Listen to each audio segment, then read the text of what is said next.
தேவனை சந்தித்தார். அந்த நாளில் வாழ்க்கையில ஒரே ஒரு ஜெபத்தினால என்னோட வியாதி என்னை விட்டு நீங்கிருச்சு. எப்படி வியாதி?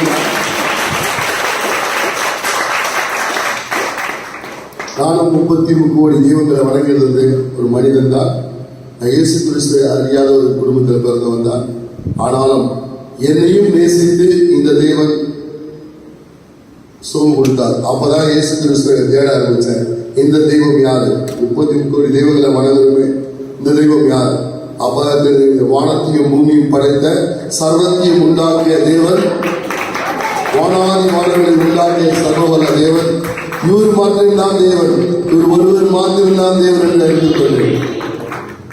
என் சொந்தக்காரல நான் பார்த்து பைத்தியம் பிடிச்சிருந்தாங்க. ஏன்னா என் வீட்டில் நான் தான் கோயிலுக்கு போறது அதிகமாக போவேன், குறிமறைக்கு போறது அதிகமாக போவேன், மந்திரவாதிகிட்ட போனீங்கன்னு இருக்கு. ஏன்னா ஆனா எதுலையுமே சமாதானம்